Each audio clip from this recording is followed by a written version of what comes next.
Hello and welcome to the BA Honours Fine Art Subject Talk. I'm Mike Lawson-Smith, Fine Art Lecturer, First Year Coordinator and Admissions Tutor. Over the next 25 minutes or so, I aim to give you an overview of the course, including information about the staff, the university, the course, the students, their work, their curriculum, the city, and its culture. So let us start with the staff team. You'll see included here, along with the fine art staff, are the art history staff. And this is because, as well as our single honours fine art students, we offer a joint honours fine art and art history course. This means, as a joint honours fine art and art history student, you will spend 50% of your learning in fine art and 50% in art history, and will be taught by all the staff here. Single honours fine art students spend 100% of their time being taught by the fine art team. We, the staff, are engaged in our own art and research practices, so this means our teaching is research informed. To find out more about the research informed teaching in art history, please visit the art history webpage. Let's now move on to the core staff members of the fine art team so they can say hello and talk a little bit about what they do in terms of teaching and their own art practice and research.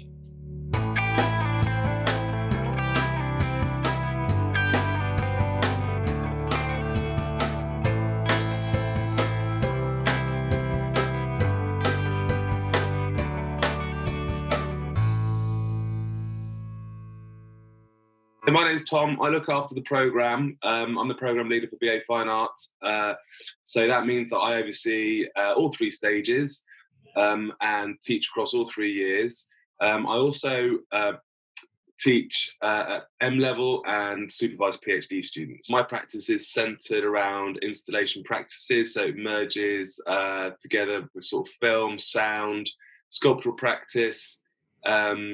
I come from a background of photography, worked through sculpture, and have now ended up working mostly in installation. Hi, so I'm Laura. I'm the Stage 2 coordinator on the BA Fine Art programme, and I teach into both practice and theory modules across all 3 stages. I work across quite a lot of traditional processes, but also more expanded field of prints. That's anything including typewriters to receipt printers and woodcut and etching. Hi there. So I'm Karen and I'm a lecturer. I teach into all 3 stages like Laura, but I'm stage 3 coordinator. So a little bit about my practice. I work with analog film and sound and installation. I'm currently doing a research PhD that's focusing on mental health and the body. So, other members of the staff team who are not able to join us for this talk are Martin, Emma and Duncan, and here we see, in particular, an example of Martin's major project, Painting the Amish, in which he embarked on during the spring of 2017. For this he received an Arts Council award to stay with the Amish community in Lancaster County, Pennsylvania. He spent his time drawing, painting and keeping a journal, working alongside a number of Amish families to portray an intimate glimpse of a way of life that has essentially remained unchanged for 250 years. Martin teaches a broad range of painting and drawing techniques and works with those students who want to develop their 2D practices. Emma works in the field of art and ecology to make performance, site-specific walks, writing, and workshops that maps processes of engagement between ourselves and others, including animals, weather systems, oceans, forests, villages, cities, countries. Her practice makes spaces for interdisciplinary dialogue, currently through a series of small-scale research gatherings with a low-key, intimate atmosphere, encouraging reciprocal learning and teaching.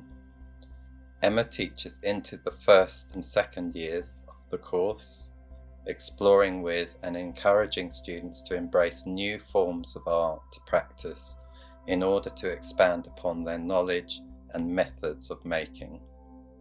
Duncan also teaches into the first and second years and works across a broad range of processes and methods, including sculptural assemblage of found objects, drawing and moving image.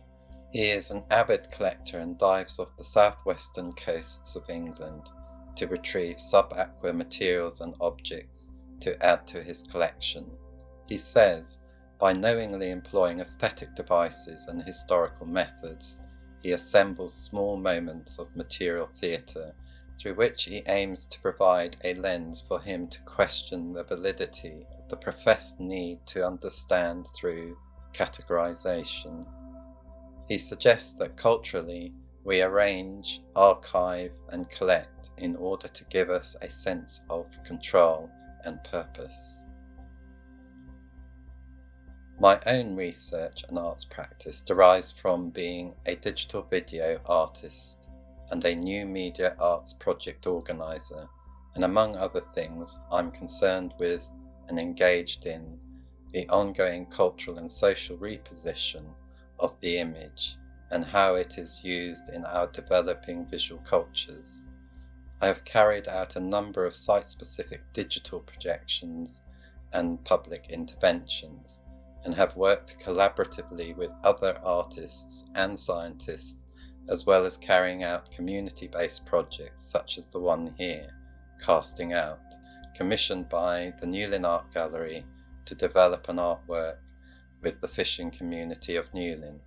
As mentioned, I am the first year coordinator and admissions tutor, and I teach across all 3 years of the fine art course. So, let's move on to the university and its facilities our students use within it. We are a fair-sized university with a city centre sited campus. There are just over 23,000 students studying here who come from around the country, the world and the southwest region. These students add to the vibrant culture of the city. This is the Roland Levinsky building, which is home to fine art alongside all the other art, design and architecture courses that make up the School of Art, Design and Architecture. The university is in itself a community that reaches out into the city, the southwest region and beyond, but it's also made up of communities within communities in the form of faculties, the schools within them, and the courses such as the fine art course within them. Despite the size of the university, our students say they feel welcomed here and settle well within the city, the university, their faculty and their course. We take a genuine interest in their aspirations and goals, which they strive for and look to achieve in their learning. This is no different when we engage with our future students-to-be during the recruitment process, when they visit us both virtually and in person. As well as being home to the School of Art, Design and Architecture, the Roland Levinsky building houses the Arts Institute, which includes the Jill Craigie Cinema, a large theatre, and the Levinsky Gallery. The gallery hosts both home curated art and design exhibitions as well as touring exhibitions, and regularly co-hosts large-scale exhibitions like the British Art Show with other galleries across the city.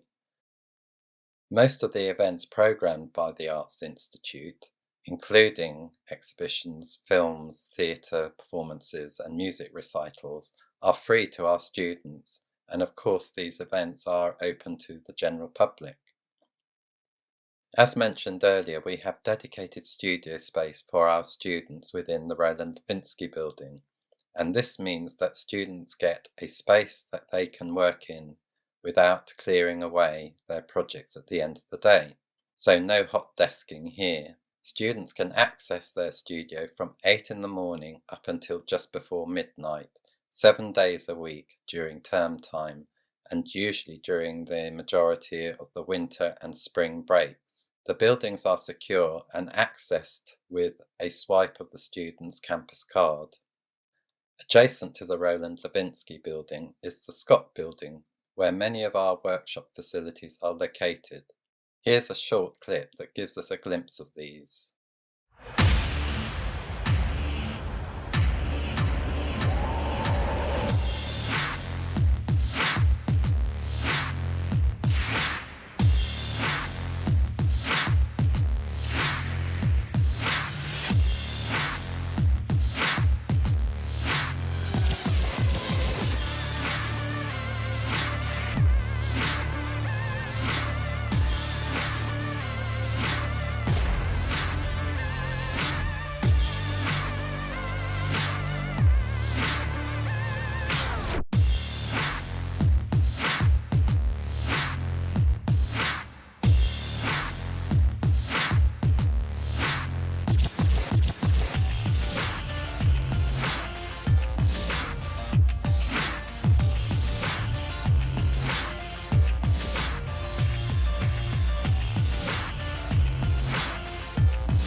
Because of the broad nature of fine art practice, our students take advantage of the fantastic and diverse range of workshop facilities we have here at the university.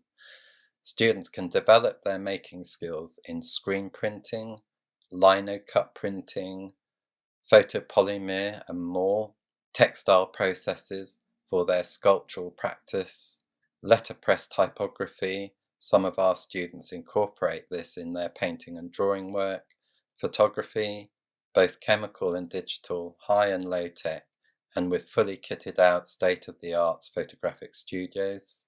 Video and sound facilities, again including studios with state-of-the-art equipment. Students can book out a huge range of media equipment from our media store, which is known as the Media Hub, and upload their digital files to the Print Hub server for large or small scale printouts at cost price. Ceramics, where students can carry out mold making and slip casting to make multiple objects and explore ideas of repetition. Casting and molding, where students can use Modrock and Alginate for body and complex object casting. Woods, plastics and metals, where students who work with sculptural and with installation artwork can realize their ambitions. Inductions to these facilities are scheduled into the course curriculum, and students can book into extra and more advanced workshop inductions through our online Smart Hub, which also holds a pre-booking system for equipment from the Media Hub and Woods, Plastics and Metals stores. All our facilities are supported by our fantastic team of highly skilled, dedicated faculty technicians who carry out inductions and support our students throughout their course. Fine art is a studio broad-based interdisciplinary course, and as I mentioned earlier, its teaching and structure is informed by the research carried out by staff and the communities of contemporary and interdisciplinary practices in which they engage. Essentially, the wider field of art practice, both historically and of the present day, is introduced to our students throughout the course, primarily in our critical studies, but also in our interdisciplinary and studio modules. This experience is further supported by lectures from visiting artists, curators, and on occasion speakers from other fields of academic research, and of course which is appropriate to our students' own practices. For the single honours fine arts student, they are expected to spend around 2/3 of their 37-hour week in the studio or workshop facilities. The joint honours fine art and art history students half of their time. Some students do work outside of the studio and workshop facilities, often responding to specific sites and locations. The studio is a dynamic space where individual and group tutorials take place, group critiques, studio-based workshops led by the academic staff, and, importantly, is a place where our students can just hang out and get on with their work, on their own, outside of the scheduled sessions. Here is an example of one of my studio-based video workshops, where we experiment with and explore ideas of the fragmented body using our smartphone cameras. Oh, that's interesting, it with the hands. What's happened there?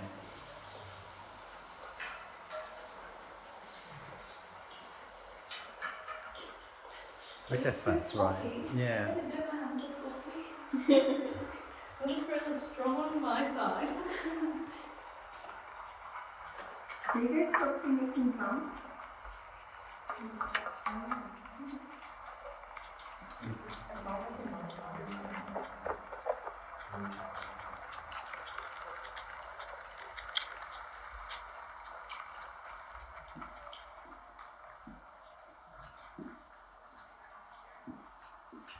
The majority of our modules are assessed within the studio and have both formative assessments about halfway through the module and summative assessments at the end of the module.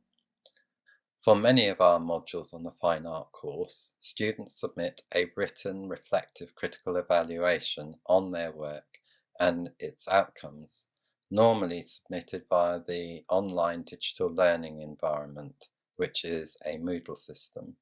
Summative studio-based assessment work is presented in the studio and assessed without the student present.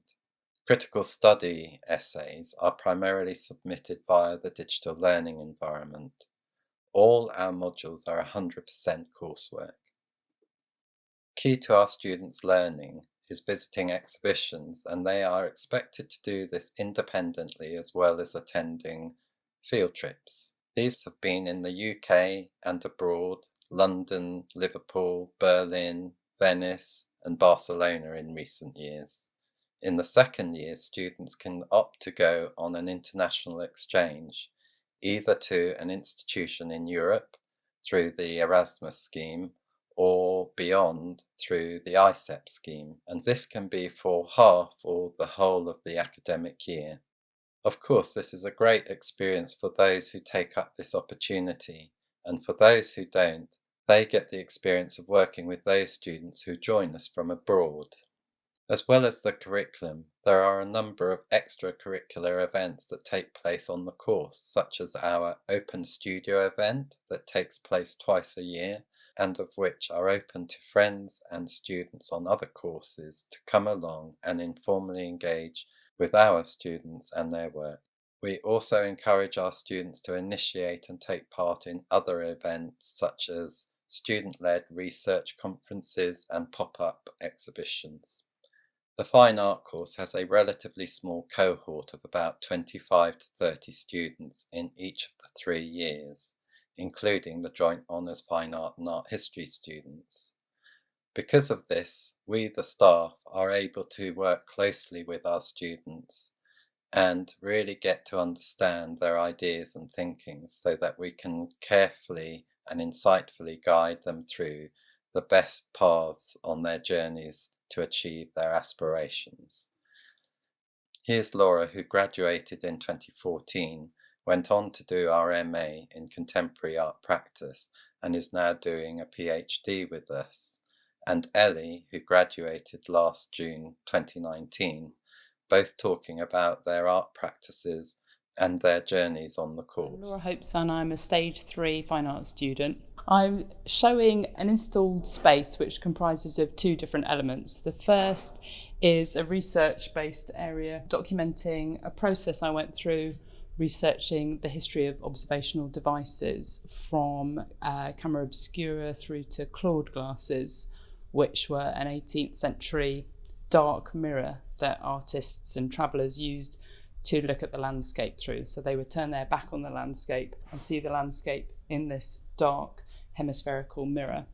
And it was thought that by using this that they could paint and sketch in the style of Claude Lorraine. And I was quite interested in the sort of absurd notion that to see a landscape you turn your back on it.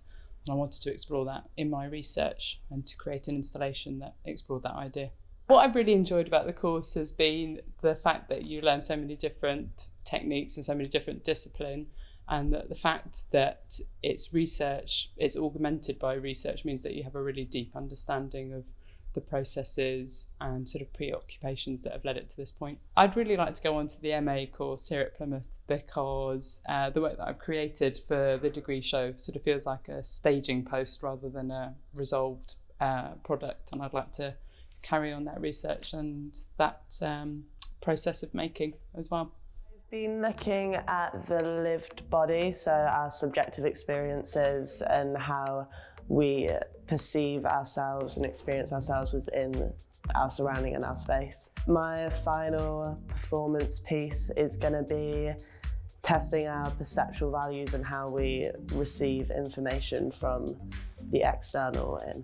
I do a lot of performance drawing, so I'll go into a space with a lot of white walls or a big canvas and a theory in mind. This piece behind me is probably the piece that threw me into the next step of my theory. It's called Schneider's pendulum, so it's about an aphasia patient that philosopher Merleau-Ponty studied, and it was about how he was stuck in the concrete and non-concrete, so didn't have the perceptual bridge between mind and body to perceive his own actions, so he wasn't able to function the way that a normal body would function. I go into a space with the idea that I'm going to create a mark reflectively from whatever I have, so whether it's an audio tape playing or whether it's other things surrounding me in the space. I think it just interests me more. Every performance I do, it opens up new questions that I want to find answers to. Since graduating, Ellie has joined Tom, the course leader, and Karen, the third-year coordinator, in showcasing their work at Kronika, Batum, Poland, and she is continuing her own practice and considering postgraduate study. Here is a shot of her drawing performance in her second year, and another of her end of third-year performance at the degree show. And here's Sarah, one of our present third-year fine art and art history students, painting in the studio space when she was in her first year. The fine art course is delivered in learning units called modules. The first year is what we call our diagnostic year, where students are encouraged to expand their practice and to start to engage in a critical reflection on their own developing artwork.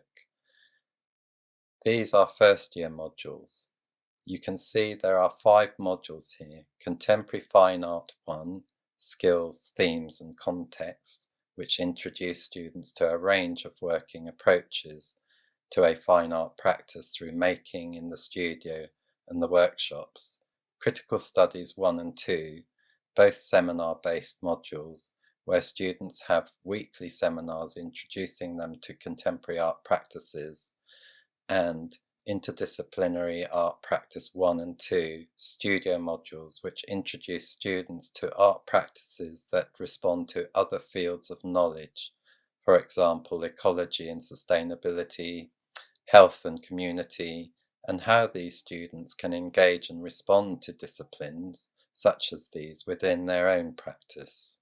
The second year offers Fine Art Practice 2, a studio module that continues to encourage experimentation and engages students in art practice DIY cultures to further strengthen their resourcefulness. Interdisciplinary Art Practice 3, which involves researching and taking up a placement in the local community of the city or other parts of the university beyond the School of Art, Design and Architecture, and Critical Studies 3 and 4, where students are asked to respond to influential texts that have helped to inform art practices today, and for them to consider writing as a cultural practice within contemporary art. The third and final year of the course offers Fine Art Practice 3, a studio module that continues to encourage experimentation and a broad engagement in art practice, but at once encourages the student to focus and consolidate their thinking and methods to arrive at a concise as possible body of work. The interdisciplinary art publication module is where students expand their studio work and writing into a range of publication platforms. For example, the catalogue, a website, or an artist conference paper. And lastly, the critical project, a written thesis or a written critical reflective commentary on the student's own art practice. So for the few remaining minutes of this talk, let me move away from the details of the course and look at what the city of Plymouth has to offer for fine art students. Plymouth is the second largest city in the southwest of England, with a population of over 260,000 people, and nestles along the far southwest coast of Devon and the shores of the River Tamar and estuary. It is surrounded by areas of outstanding natural beauty that lie along the coast of Devon and Cornwall, and to the northeast of the city is the Dartmoor National Park. Some of our students respond to this, particularly those interested in landscape work and those interested in ecological and environmental issues relating to marine environments, for example. There is a vibrant culture within the city that not only attracts students to study art here, but also established artists who move here to live and work, as studio space is relatively plentiful and cheap, and because the City Council is very supportive of the growing art scene within the city.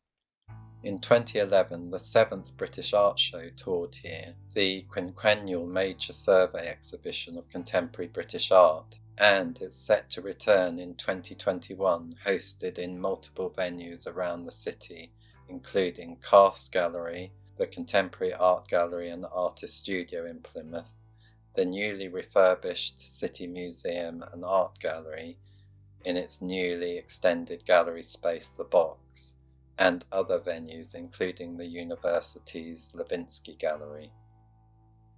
During 2017, the city hosted We the People Are the Work, again a major contemporary visual arts project representing both national and international artists.